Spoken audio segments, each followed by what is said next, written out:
Okay people, good morning, good evening, good afternoon. जब भी जिसका बैच चल रहा है, होप सो आप लोग बहुत अच्छे होंगे और मैं बता दूं मैं भी बहुत अच्छा हूं।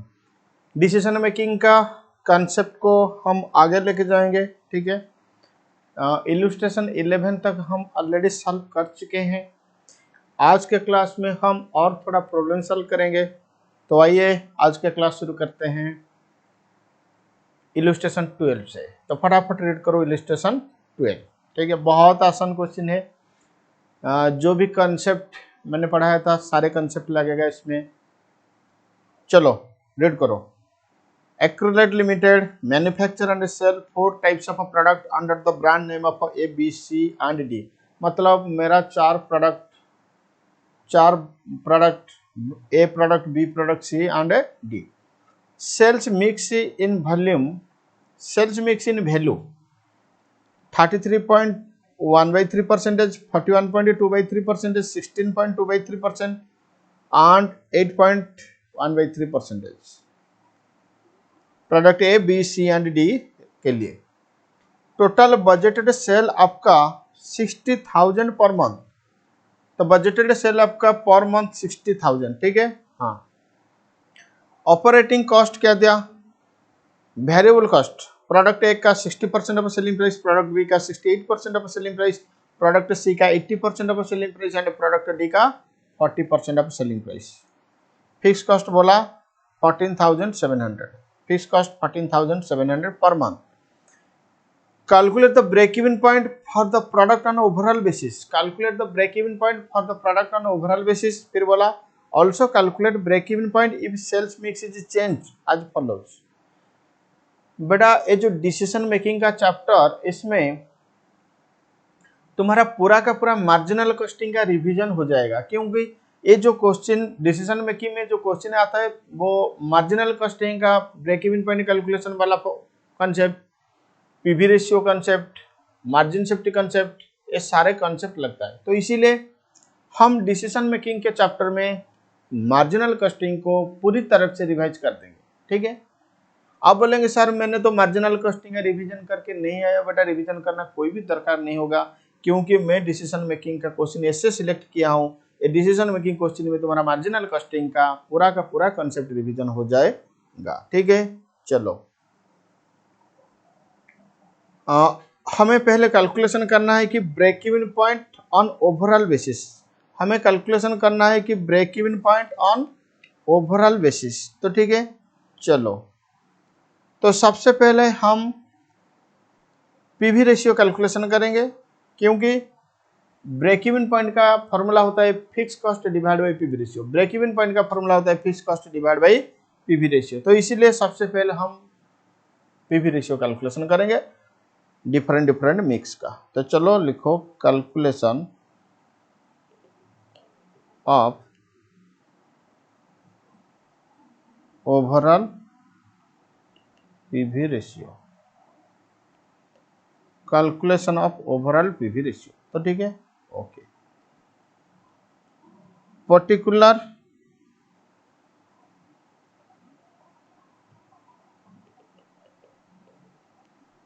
ए का, बी का, सी का, डी का और टोटल का 5 कॉलम होगा, A B C and D का।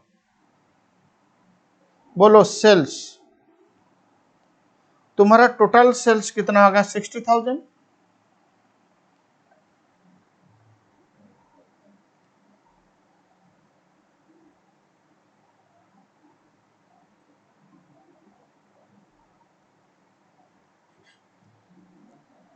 तुम्हारा टोटल सेल्स कितना होगा? 60,000। बोलो ए का 33.3333%, 20,000 आएगा। बी का 41.2/3%, मतलब 25,000 आएगा। सी का 16.2/3%, 10,000 आएगा। डी का 8.1/3%, 5,000 आएगा। तो माइनस करो वेरिएबल कॉस्ट। वेरिएबल कॉस्ट ए का 60% ऑफ सेलिंग प्राइस 12,000 आएगा। बी का 68% ऑफ सेलिंग प्राइस 17,000 आएगा। सी का 80% ऑफ सेलिंग प्राइस 8,000। डी का 40% ऑफ सेलिंग प्राइस 2,000। अगर टोटल वेरिएबल कॉस्ट देखोगे तो तुम्हारा 39,000 हो जाएगा। बोलो कंट्रीब्यूशन। कंट्रीब्यूशन ए का 8,000, बी का भी 8,000, सी का 2,000, डी के लिए 3,000, ई के टोटल के लिए 21,000। चलो पीवी रेशियो निकालो। बोलो पीवी रेशियो का फॉर्मूला क्या होता है? Fix cost divide by PV ratio. Sorry I am so sorry. PV ratio का फॉर्मूला होता है contribution divide by sales into 100। Contribution divide by sales into 100। Contribution divide by sales into 100। बोलो contribution divide by sales into 100। 8 divide by 20,000 तो ये 40% रहेगा। 8 divide by 25 ये 32%, 20%, 60%। Overall PV ratio तुम्हारा 35% आ रहा है। ओवरऑल पीवी रेशियो तुम्हारा 35% आ रहा है। कैसे? 21,000 divide by 60,000 into 100। 21,000 divide by 60,000 into 100। चलो लिखो ब्रेक इवन पॉइंट।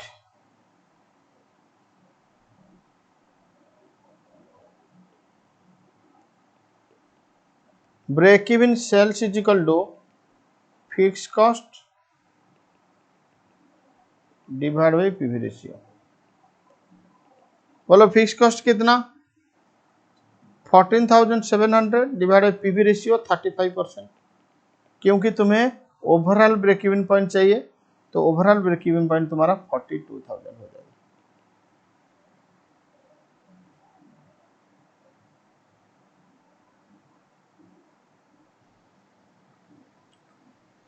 चलो सेकेंड पार्ट का आंसर निकालो। क्या बोला? सेकेंड पार्ट बोला कि सेल्स मिक्स चेंज होगा तो क्या होगा? Also calculate break even point if the sales mix change. तो लिखो पार्ट बी का आंसर रिवाइज्ड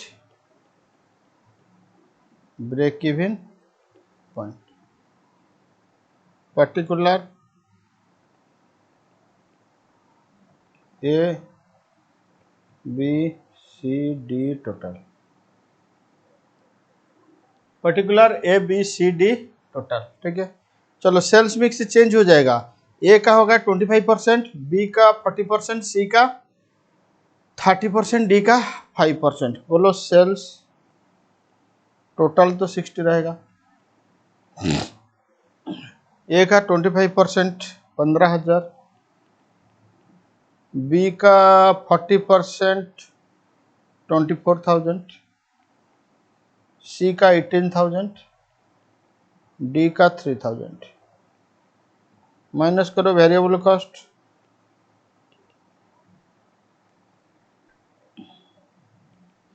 वेरिएबल कॉस्ट 60% 9,000, 68% 16,320, फिर 80% 14,400, 40% 1,200। टोटल वेरिएबल कॉस्ट आ रहा है 39,000।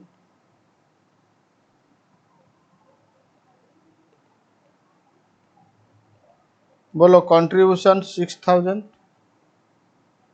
7680, 3600, 1800। टोटल आ रहा है 21,000।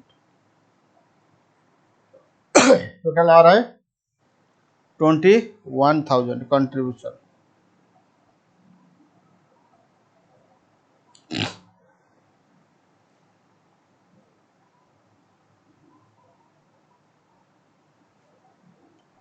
बोलो पीवी रेशियो।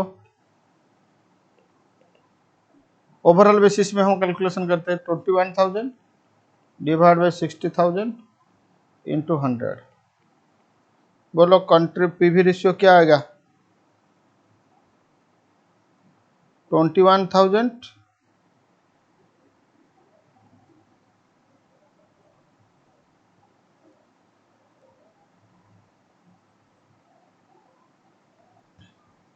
ये आंसर गलत है। एक बार वेरिएबल कॉस्ट को ऐड करो, 9,000 प्लस 16,320 प्लस 14,400 प्लस 1,200, 4920 आ रहा है। 39 नहीं होगा, 4920।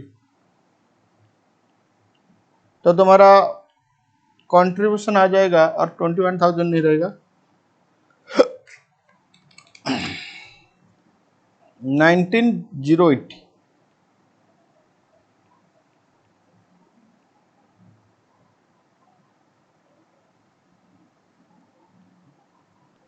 तो PV ratio 19,080 divide by 60, 19,080 divide by 60%, 31.8%।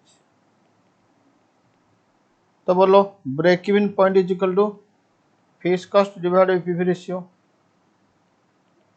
Is equal to 14,700 divide by 31.8%, 14,700 divide by 31.8%, 46:26।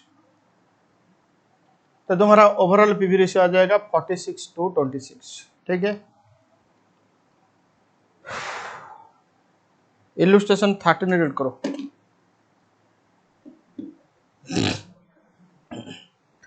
Present the following information to show to management, marginal product cost and contribution per unit. Marginal product cost का मतलब होता है marginal cost या variable cost. Total contribution and profit resulting from each of the following sales mix result. ठीक है। Product A B सी नहीं, product A B, ए का direct material 10 रुपया, बी का डायरेक्ट मटेरियल 9 रुपया, ए का डायरेक्ट वेजेस 3 रुपया, बी का डायरेक्ट वेजेस 2 रुपया। Fix expenses 800, variable expenses are allotted to product at 100%। Variable expenses 100% of direct wages, sales price दे दिया, ए का 20, बी का 15। फिर बोला 100 units of A, 200 units of B के लिए क्या होगा, 150 units of A, 150 units of B के लिए क्या होगा, 200 units of A and 100 units of B के लिए क्या होगा। तो सबसे पहले हम क्या करेंगे ना, वेरिएबल कॉस्ट स्टेटमेंट बनाएंगे, तो जिसमें वेरिएबल कॉस्ट मिलेगा एंड कंट्रीब्यूशन पर यूनिट मिलेगा। तो लिखो कैलकुलेशन ऑफ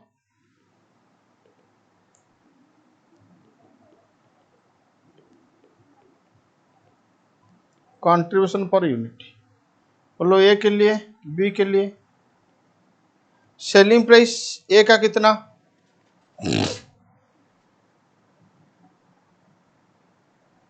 बोलो सेलिंग प्राइस ए का कितना, ए का सेलिंग प्राइस 20 रुपया, बी का सेलिंग प्राइस 15 रुपया, माइनस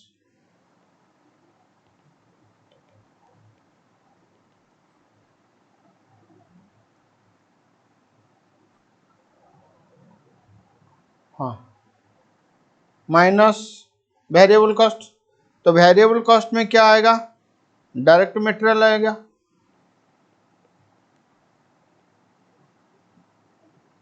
बोलो डायरेक्ट मटेरियल ए का कितना 10 रुपया, बी का कितना 9 रुपया।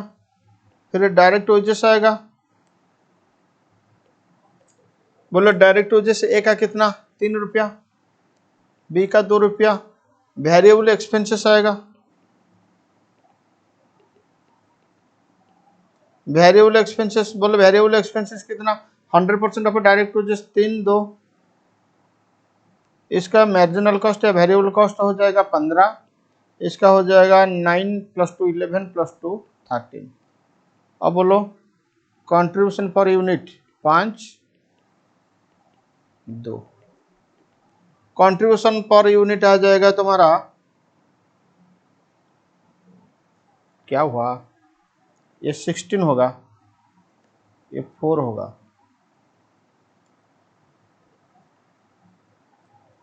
नेक्स्ट लिखो statement of a profit for different product mix.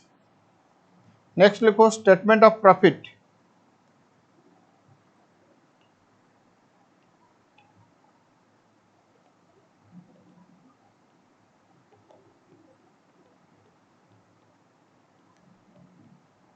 For different product mix. Statement of a profit for different product mix. ठीक है, चलो तुम्हें कौन सा मिक्स में कैलकुलेशन करना है? 100A 200B, फिर उसके बाद 150A 150B, फिर उसके बाद 200A 100B। ये तीनों प्रोडक्ट मिक्स में हमें प्रॉफिट स्टेटमेंट देना है। तो ठीक है, चलो लिखो सेल्स। चलो सेल्स क्यों लिखेंगे, कंट्रीब्यूशन से शुरू करेंगे। बोलो टोटल कंट्रीब्यूशन,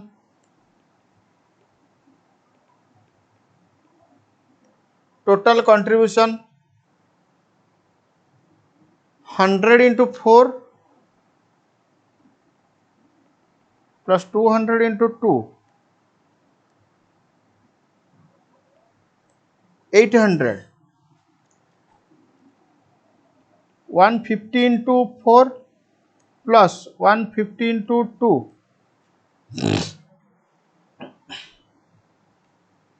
900,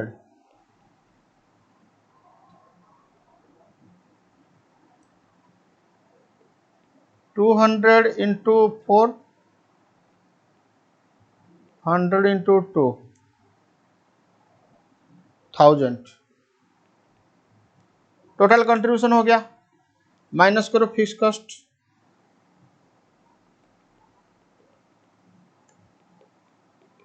बोलो फिक्स कॉस्ट कितना? 800।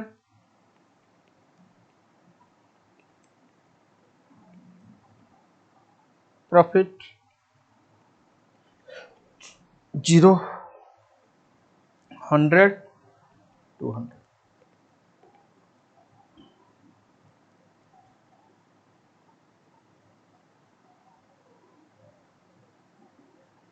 इलस्ट्रेशन 14 रीड करो।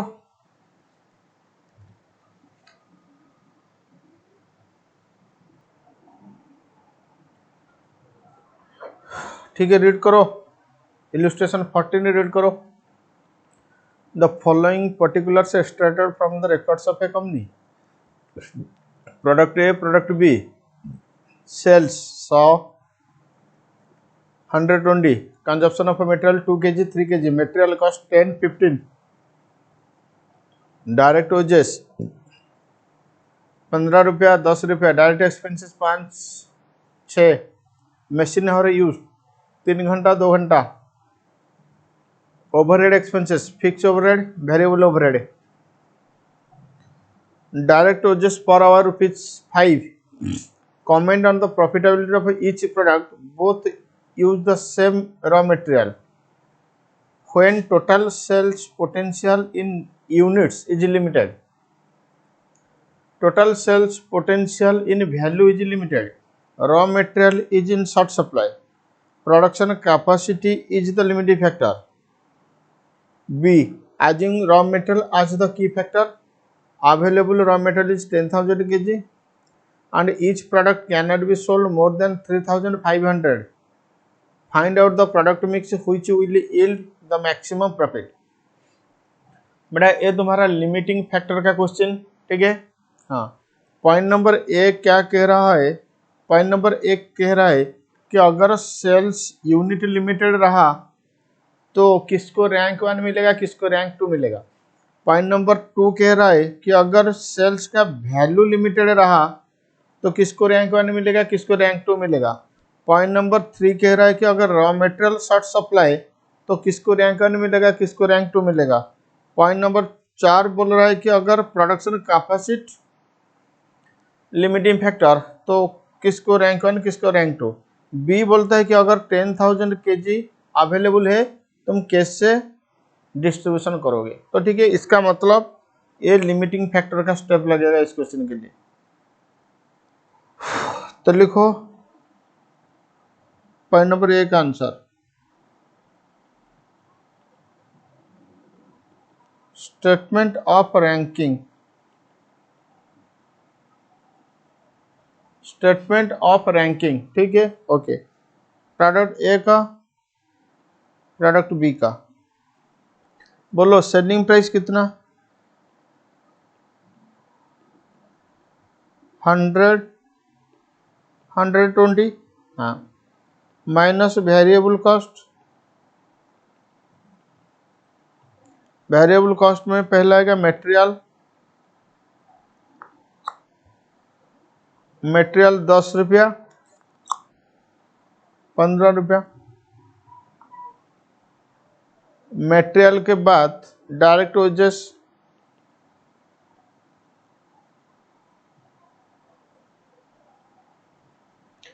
मटेरियल के बाद डायरेक्ट वेजेस 15, 10, फिर डायरेक्ट एक्सपेंसेस,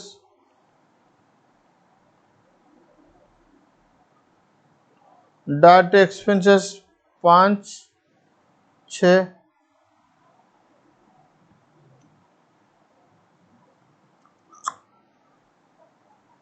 फिर वेरिएबल ओवरहेड, वेरिएबल ओवरहेड कितना 15, 20,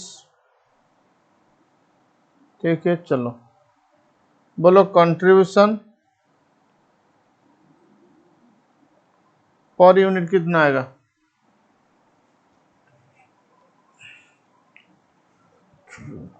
बोलो कंट्रीब्यूशन पर यूनिट कितना आ रहा है, 55, 69, 55, 69, 100 minus 10 minus 15 minus 5 minus 15, 55, 120 minus 15 minus 10 minus 6 minus 20, 69, ठीक है। चलो अब देखो पॉइंट नंबर 1, पॉइंट नंबर 1 कहता है कि रॉ मटेरियल यूनिट्स, बोलो यूनिट्स इज लिमिटिंग। तो आपको चाहिए कंट्रीब्यूशन पर यूनिट। अगर आपको रॉ मटेरियल लिमिटेड हुआ तो रॉ मटेरियल, सॉरी हाँ, रॉ मटेरियल अगर लिमिटिंग फैक्टर हुआ तो कंट्रीब्यूशन पर रॉ मटेरियल चाहिए, मतलब पर केजी ऑफ रॉ मटेरियल। अगर तुम्हारा ओजेस लिमिटिंग फैक्टर हुआ तो कंट्रीब्यूशन पर आवर चाहिए।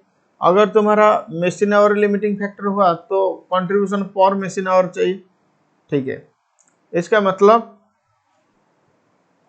अभी मेरा यूनिट्स लिमिटिंग फैक्टर है, तो ठीक है। बोलो अगर यूनिट्स लिमिटिंग फैक्टर होगा तो मुझे चाहिए कंट्रीब्यूशन पर यूनिट। बोलो कंट्रीब्यूशन पर यूनिट कितना, 55, 69। बोलो रैंक 1, 2। पॉइंट नंबर 2 का आंसर दे दो। बोला कि potential sales value, sales value limiting. बोलो तो आपको चाहिए contribution per rupees of sales value.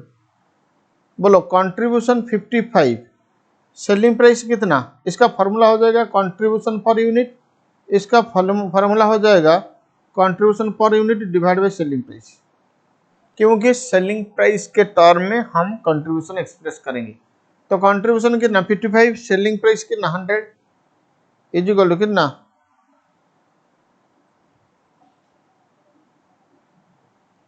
55 divide by 100, 0.55, इसका 69 डिवाइड बाई 120, 69 डिवाइड बाई 120, इसका 0.57। तो रैंक 1, रैंक 2। फिर उसके बाद बोल रहा है कि रॉ मटेरियल, तो पॉइंट नंबर 3 लिखो, रॉ मटेरियल लिमिटिंग। तो आपको चाहिए contribution divide by raw material KG. इसका मतलब कंट्रीब्यूशन पर केजी। बोलो ये पर यूनिट 55 देगा, एक यूनिट कितना केजी रॉ मटेरियल लेगा? पर यूनिट 55 तो देगा, लेकिन एक यूनिट कितना केजी रॉ मटेरियल देगा? लेगा 2 केजी। इसका मतलब कंट्रीब्यूशन पर केजी कितना आएगा? 27.5। बी 69 देगा लेकिन 3 केजी लेगा, तो 69 डिवाइड बाई 3, ये 23। तो रैंक 1 रैंक 2। फिर उसके बाद बोला कि प्रोडक्शन कैपेसिटी मतलब मशीन आवर, तो 4 पॉइंट मशीन आवर लिमिटेड। तो contribution divide by machine our करना पड़ेगा, contribution divide by machine our करना पड़ेगा। बोलो यस और नो? यस। चलो कंट्रीब्यूशन 55, एक यूनिट कितना मशीन आवर लेगा? 3 घंटा। 55 डिवाइड बाई 3, 18.33। इधर 69 डिवाइड बाई 2, 34.5। इसका 1 इसका 2।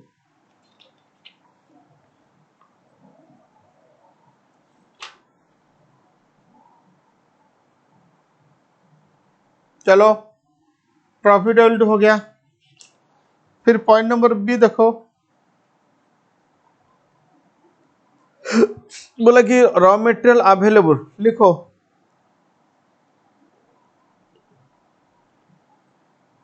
Maximum raw material available.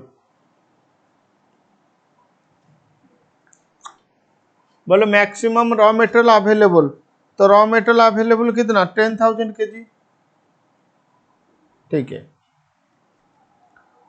Demand मतलब मैक्सिमम डिमांड, ए का कितना? मैक्सिमम डिमांड ए का 3,500। तो रॉ मटेरियल रिक्वायर्ड 3,500 यूनिट के लिए 2 केजी के हिसाब से 7,000 केजी। मैक्सिमम डिमांड बी का 3,500, रॉ मटेरियल रिक्वायर 3,500 यूनिट के लिए 3 केजी के हिसाब से 10,500।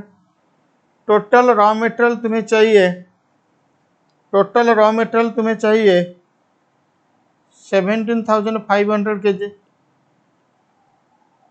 बोलो लेकिन तुम्हारे पास है कितना? 10,000। इसका मतलब रॉ मटेरियल का शॉर्टेज है। तो रॉ मटेरियल के हिसाब से, रॉ मटेरियल के हिसाब से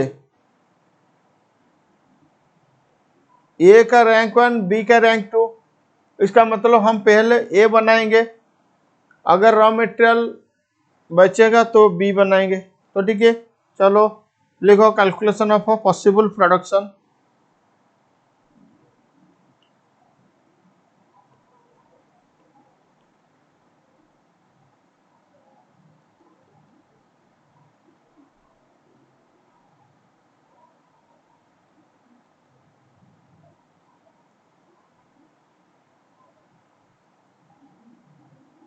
देखो calculation of possible production.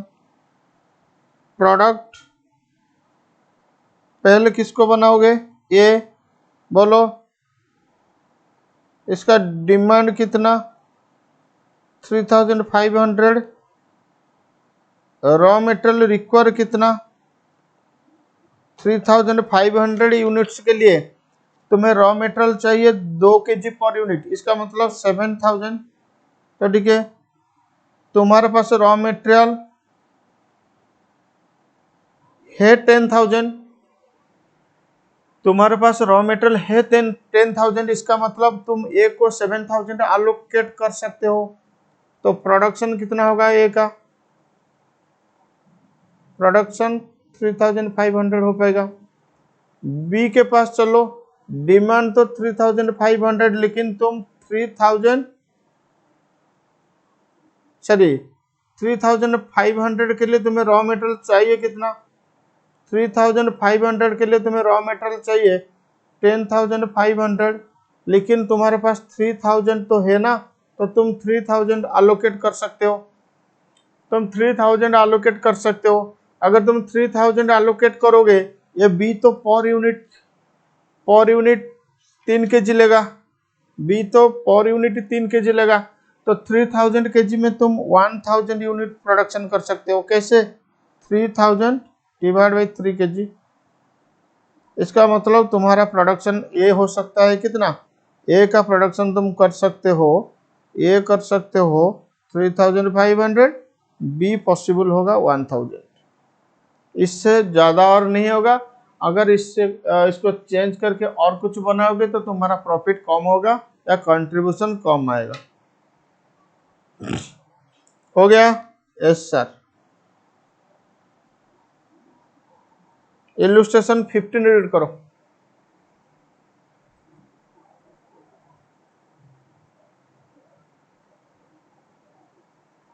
A company has a capacity of producing 1 lakh units.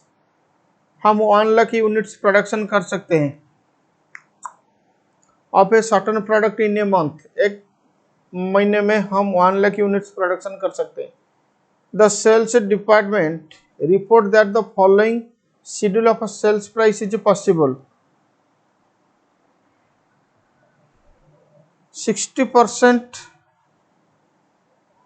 Production volume, 60% selling price per unit 90, मतलब 0.9, 70% के लिए 0.8, 80% के लिए 0.75, मतलब तुम 60%, तुम्हारा कैपेसिटी का 60% प्रोडक्शन करोगे तो तुम्हारा सेलिंग प्राइस 0.9 होगा।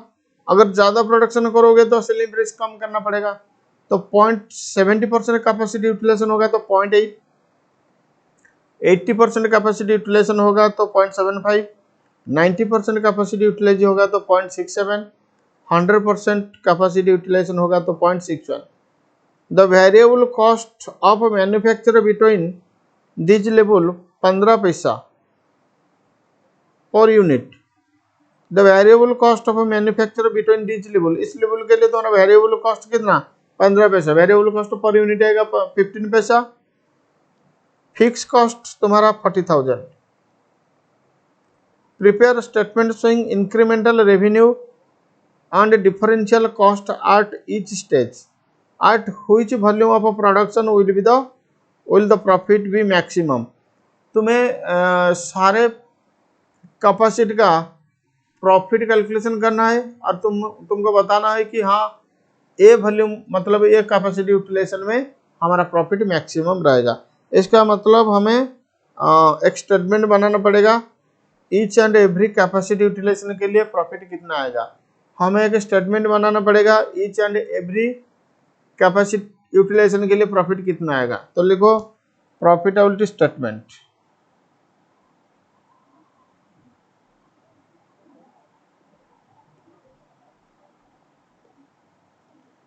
Statement of profit.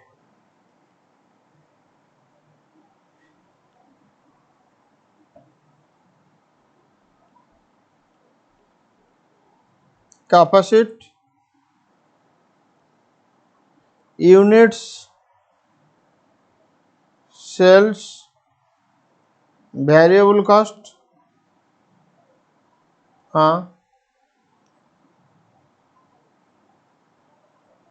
Fix cost, हाँ, total cost,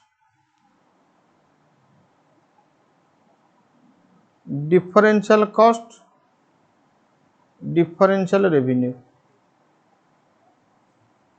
capacity unit sales, capacity unit sales, variable cost, fix cost, total cost, variable cost, fix cost, total cost, differential unit, differential revenue. ठीक है,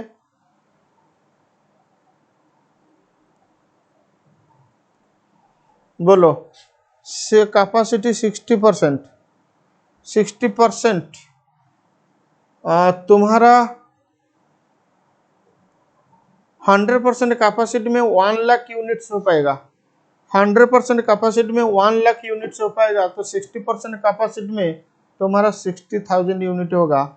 60,000 unit होगा तो sales होगा 60,000 into 0.9, 60,000 into 0.9 तुम्हारा sales आएगा 54,000। Variable cost होगा 15 पैसा, इसका मतलब 60,000 यूनिट इंटू 15 पैसा, 60,000 इंटू 0.15, 9,000। फिक्स कॉस्ट तो तुम्हारा आएगा 40,000, टोटल कॉस्ट हो जाएगा 49,000।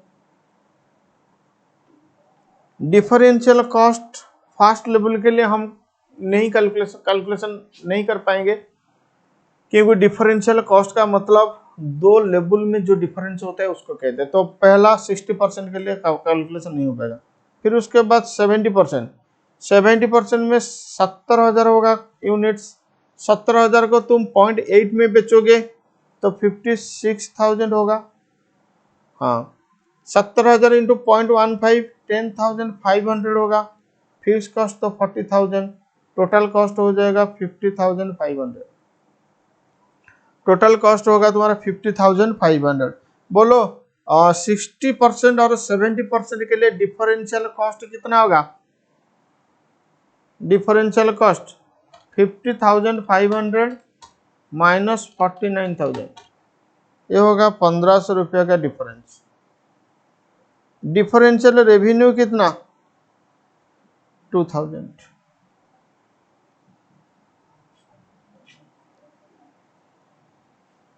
ठीक है, फिर 80% चेक करो। 80% में यूनिट्स कितना होगा? 80,000। सेलिंग प्राइस आ जाएगा 60,000। कैसे?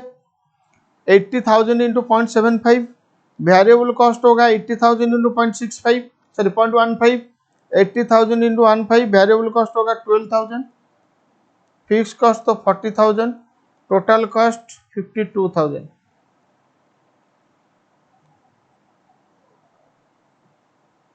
$50,552। डिफरेंशियल कॉस्ट कितना? 1,500। डिफरेंशियल सेल्स कितना, मतलब revenue 4,000।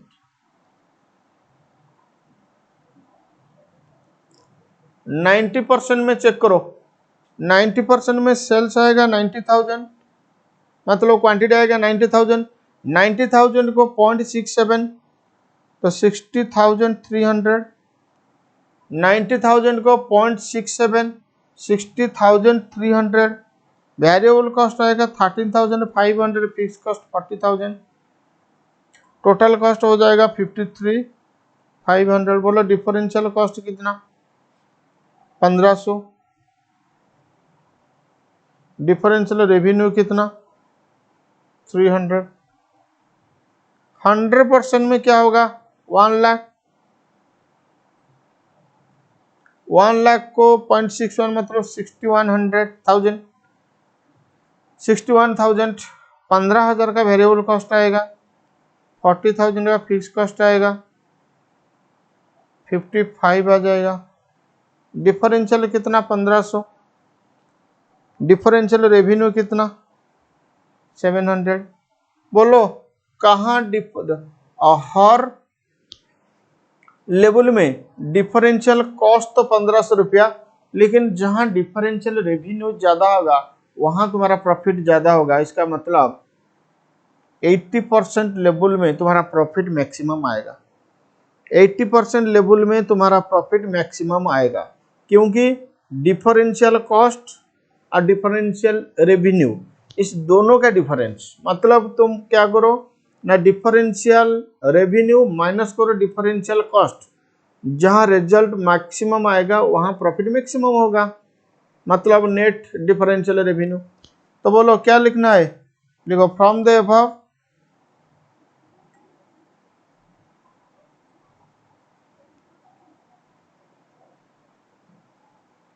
computation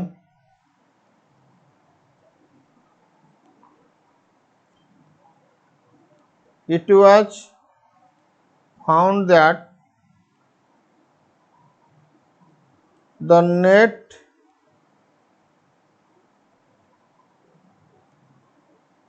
differential revenue is maximum in case of 80% capacity. Hence, in 80% capacity,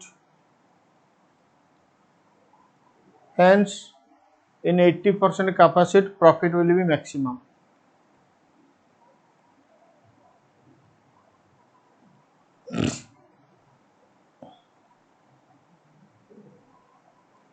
Hence, in 80% capacity, profit will be maximum.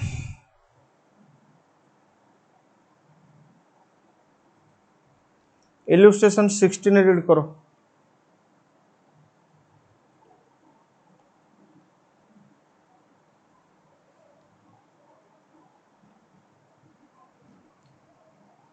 The operating statement of a company is as follows.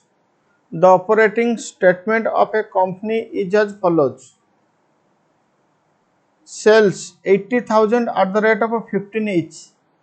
Cost variable material, labor, overhead. Total variable cost तुम्हारा 7,20,000, तुम्हारा fix cost 10,40,000, profit आ रहा है 1,60,000. Profit आ रहा है 1,60,000. The capacity of the plant is 1,00,000 units. बड़ा तुम्हारा plant का capacity 1,00,000, लेकिन तुम अभी सेल कर रहे हो 80,000. इसका मतलब you are working at 80% capacity. You are working at 80% capacity. Yes or no? Yes. तुम अभी 80,000 मतलब तुम्हारे पास अभी 20,000 का आइडियल कैपेसिटी है, मतलब कैपेसिटी है लेकिन तुम्हारा डिमांड नहीं है, इसीलिए तुम प्रोडक्शन नहीं कर रहे हो. एक कस्टमर यूएस से आता है, वो कहता है कि 20,000 यूनिट बाय करेगा 10 रुपया में. इसका मतलब तुम्हें एक ऑफर मिल रहा है 20,000 यूनिट 10 रुपया में. Advise the producer whether or not the offer should be accepted. Will your advice be different if the customer is local one? हाँ बेटा, कस्टमर अगर लोकल होगा तो अलग बात है, लेकिन कस्टमर यूएस से आता है, वो हर बार आके तुम्हारे पास तुमसे नहीं खरीदेगा, इसलिए यूएस से आएगा. इसका मतलब तुम्हारा ये ऑफर हो जाएगा. तो ऑफर एक्सेप्ट करोगे या रिजेक्ट करोगे, कैसे डिसाइड करोगे? ऑफर एक्सेप्ट करोगे या रिजेक्ट करोगे, कैसे डिसाइड करोगे? तो तुम्हें ऑफर का रिलेवेंट कॉस्ट कैलकुलेशन करना है, फिर ऑफर का सेलिंग प्राइस को देखना है. मतलब relevant cost of offer will be compared with offer price. If offer price is greater than relevant cost then offer will be accepted. If offer price is less than relevant cost then offer should not be accepted. ये था हमारा offer acceptance rejection decision का rule. तो सबसे पहले हमें offer का relevant cost calculation करना है. बोलो, सबसे पहले हमें क्या कैलकुलेशन करना है? ऑफर का रिलेवेंट कॉस्ट कैलकुलेशन करना है. तो लिखो फटाफट, calculation of relevant cost of offer.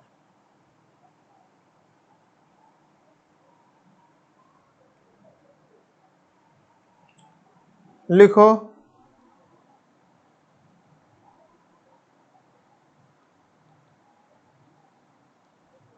Calculation of relevant cost of offer. Calculation of relevant cost of offer. ठीक है, चलो तुम्हें पर यूनिट देखना है. मेटेरियल तो वेरिएबल कॉस्ट आता है ना, तो वेरिएबल कॉस्ट रिलेवेंट होता है. तो मेटेरियल 2,40,000 डिवाइड बाई 80,000. मेटेरियल 3 रुपया का. Labour 3,20,000 divide by 80,000. लेबर 4 रुपये का. ओवरहेड 1,60,000 डिवाइड बाई 80,000, ओवरहेड 2 रुपया का, बाकी और कुछ नहीं। तो रिलेवेंट कॉस्ट कितना, 9 रुपया। तो बोलो ऑफर प्राइस कितना, 10 रुपया।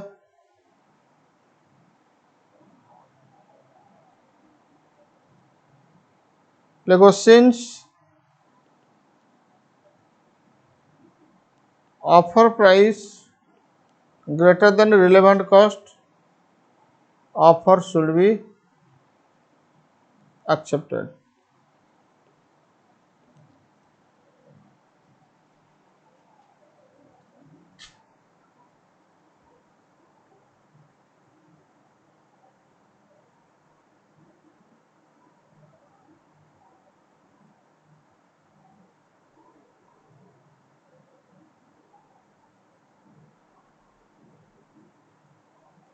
चलो अगर कस्टमर का घर यूएस से होगा तो ऑफर एक्सेप्ट हो जाएगा, लेकिन कस्टमर का घर अगर लोकल होगा तो तुम्हारा वो रेगुलर कस्टमर हो जाएगा, क्योंकि लोकल में रेगुलर कस्टमर होता है। तो कस्टमर होगा लोकल तो तुम्हें 15 रुपया में बेचना पड़ेगा, नहीं तो मार्केट डिस्टर्ब हो जाएगा। तो इसीलिए अगर कस्टमर का घर यूएस होगा वो तुम्हें ऑफर देगा तो वो ऑफर तुम एक्सेप्ट कर सकते हो, लेकिन लोकल कस्टमर अगर ऐसे ऑफर देगा कि मुझे 10 रुपया में दे दो, ये नहीं हो सकता, क्योंकि लोकल में मेरा सेलिंग हो रहा है 15 रुपया। तो ऑफर शुड बी एक्सेप्टेड। तो हम एडिशनली क्या करेंगे ना, प्रॉफिटेबिलिटी स्टेटमेंट बनाएंगे। तो लिखो statement of a profit, statement of profit 80,000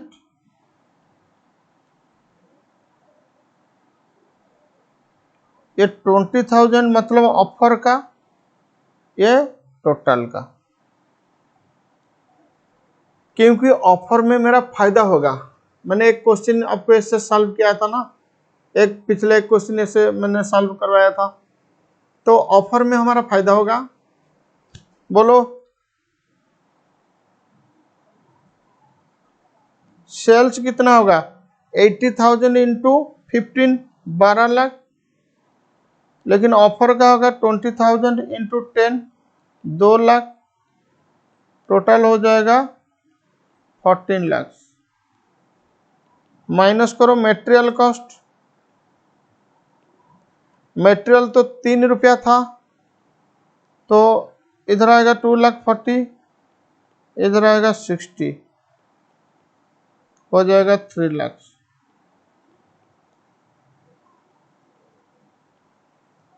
ओजेस, ओजेस तो कितना था, 4 रुपया था, 3,20,000, इधर 80, 4 लाख।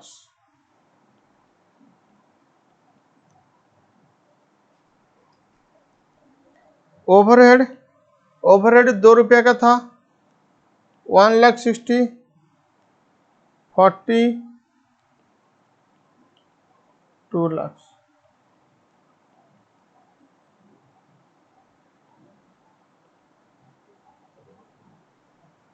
कंट्रीब्यूशन कितना आ रहा है चेक करो, कंट्रीब्यूशन क्या आ रहा है, कंट्रीब्यूशन आ रहा है 4,80,000, इधर 20, इधर 5 लाख। माइनस करो fix cost, fix cost 3,20,000, offer के लिए कुछ फिक्स कॉस्ट नहीं होगा, टोटल रहेगा 3,20,000। तुम्हारा प्रॉफिट हो रहा है 4,80,000 माइनस 3,20,000, 1,60,000, इधर 20, 1,80,000। तो ऑफर के वजह से तुम्हें 20,000 रुपया का फायदा होगा। अगर तुम ऑफर को रिजेक्ट करोगे तो तुम्हारा 1000 का प्रॉफिट नहीं होगा, तो इसीलिए तुम्हें ऑफर एक्सेप्ट करना चाहिए। तो नेक्स्ट लिखो, if the customer is from local then we should not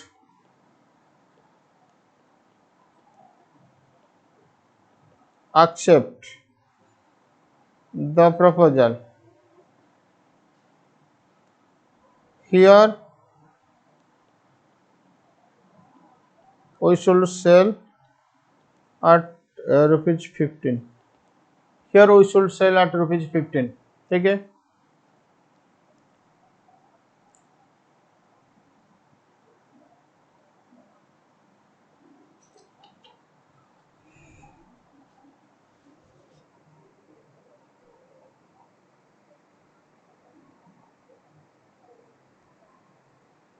question number 17,